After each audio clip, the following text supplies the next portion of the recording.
Oke, Assalamualaikum warahmatullahi wabarakatuh. Alhamdulillah, Bismillahirrahmanirrahim. Ketemu dengan Umu di kelas 9 di pembelajaran kimia di kelas 9. Pada pertemuan kali ini kita nggak ngebahas yang berat-berat lah ya. Kita akan membahas tentang hakikat ilmu kimia. Sebelumnya mungkin kimianya agak-agak berat gitu ya, identik sama yang namanya zat-zat gitu ya. Kemudian gak sedikit sih orang yang mengira bahwa kimia itu selalu berhubungan dengan bom, obat, racun gitu ya. Tapi bener gak sih kalau kimia itu seperti itu ya? Sering banget pastinya kita dengar orang mengatakan, oh bahan kimia itu berbahaya, ngerusak tubuh. Saya nggak mau kalau berobat dikit-dikit jangan obat kimia gitu. Konsumsi aja yang herbal-herbal gitu kan ya. Atau makanan-makanan yang tanpa bahan kimia. Bener gak sih semua itu tanpa bahan kimia herbal itu? Kalau Ana sih nggak terlalu percaya ya. Kalau kimia yang benar-benar nih kimia gitu. Kenapa? Karena kembali pada hakikat dari kimia, apa yang kita makan, apa yang kita minum, apa yang kita pakai, dan apa yang terjadi di dalam tubuh kita sebenarnya adalah kimia. Jadi jangan katakan tanpa bahan kimia. Karena memang apa yang terjadi di dunia ini, keseluruhan dunia ini komponennya adalah komponen-komponen yang dipelajari di kimia. Oke, bener gak sih? Nah, untuk menambah pemahaman kita semua mengenai hakikat dari kimia, bener gak sih kimia itu bom, berbahaya, nuklir, arsen, dan lain-lain ya? Atau memang ternyata kimia itu gak seperti yang kita kira, oke? Kita tonton videonya, simak baik-baik ya. Cuma di laboratorium canggih penuh rumus yang ribet atau di ruang kelas dengan tabung berisi cairan warna-warni, tapi kimia ada di sekitar kita. Ibu yang lagi masak di dapur, warna-warna baju yang kita pakai, hingga roket yang membawa astronot pergi keluar angkasa, semua terbantu oleh adanya ilmu ini.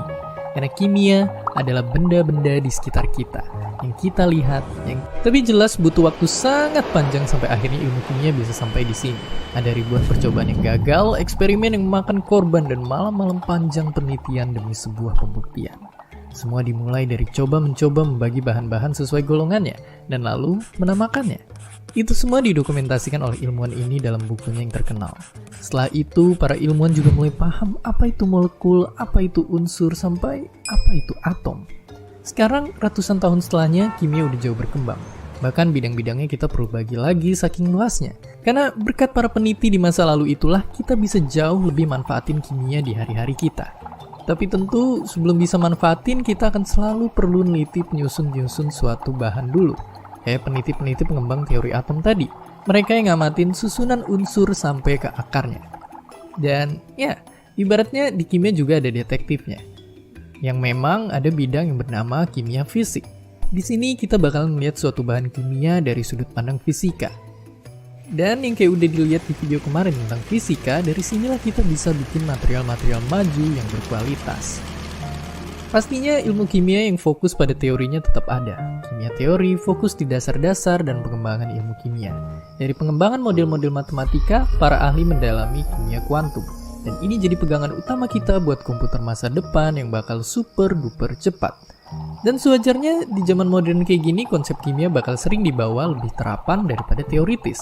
Dan ternyata yang mungkin terlewat oleh kita adalah fakta bahwa kimia sebenarnya sangat-sangat dekat dalam kehidupan kita. Kalau lihat di sekitar, hampir semua produk industri yang kita pakai adalah hasil kerja kimia anorganik. Dan itulah tujuan utama kimia anorganik, menemukan zat-zat kimia dengan sifat-sifat baru yang bisa berguna, baik itu buat industri kimia maupun buat seisi dunia.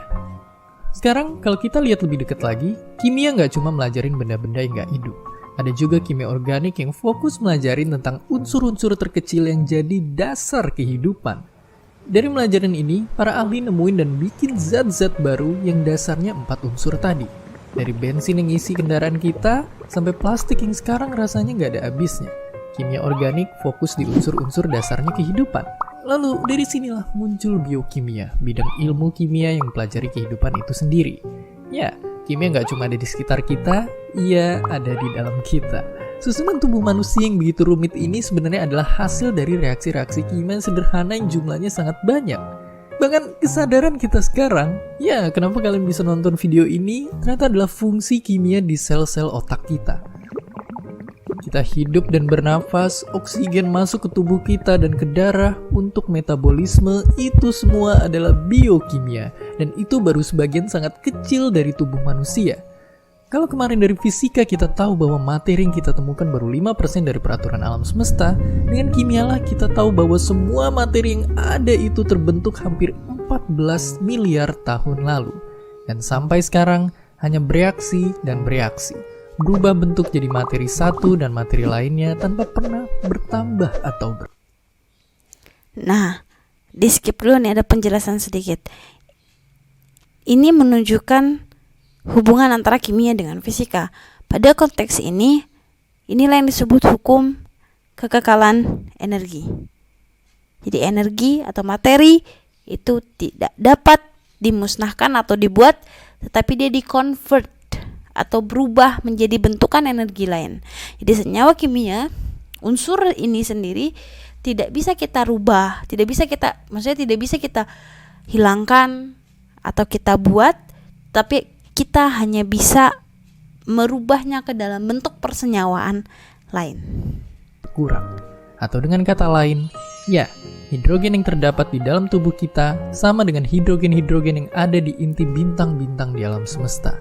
Kita terbuat dari bintang-bintang. Angkasa ada di dalam diri kita. Dan itulah kimia.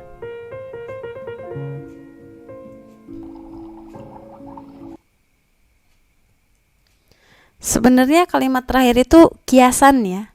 Jadi menunjukkan bahwa ya apa yang hidrogen, misalkan hidrogen yang di langit dengan hidrogen yang ada di dalam tubuh kita adalah suatu zat yang sama gitu. Jadi bukan berarti kita terbuat dari sesuatu yang lain gitu ya.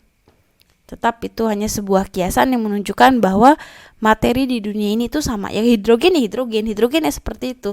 Oksigen ya oksigen, oksigen ya seperti itu. Baik di dalam tubuh manusia atau di dalam tubuh hewan atau di dalam tubuh tempat lain gitu. Kita karena kimia bahasannya adalah level molekuler ya.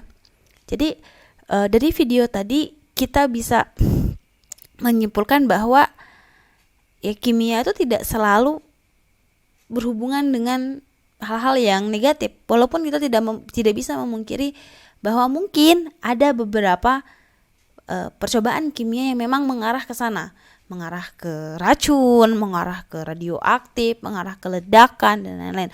Tetapi hakikatnya di sini adalah kimia itu sendiri merupakan bagian dari kehidupan kita. Banyak cabang-cabang ilmunya memiliki fokusnya sendiri-sendiri dalam mempelajari konteks di kehidupan. Ada kimia organik, ada kimia anorganik, ada kimia fisik, ada biokimia. Mereka punya fokus keilmuannya sendiri-sendiri. Jadi jangan katakan bahwa apa yang kita minum lah, obat herbal gitu misalkan, atau madu misalkan, dia tidak mengandung bahan kimia.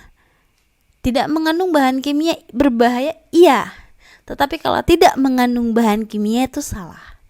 Jadi bahan kimia, nasi saja yang kita makan adalah glukosa.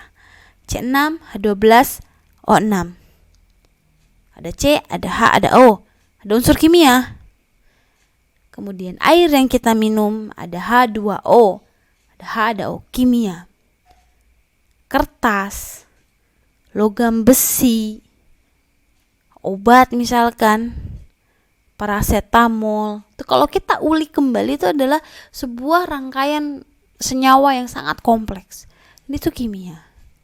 Madu, gulanya, senyawanya royal jelly-nya dan lain-lainnya itu juga kalau kita urai wax dan lain, itu adalah senyawa-senyawa yang kompleks. Artinya memang itu kimia. Tapi salah ketika kita katakan tidak mengandung bahan kimia. Tapi tidak mengandung bahan kimia berbahaya, itu betul. Jadi poin yang penting adalah bahwa kimia itu adalah satu bagian penting dalam kehidupan kita. Tetapi betul jika kita perlu menghindari makanan-makanan atau obat-obatan yang memang terindikasi mengandung bahan kimia berbahaya. Oke, sampai ketemu di pertemuan berikutnya. Kita akan mulai mengkaji kembali kesalahpahaman tentang kimia di dalam kehidupan kita dalam satu semester ini. Oke, saya cukupkan sekian. Assalamualaikum warahmatullahi wabarakatuh. See you next time.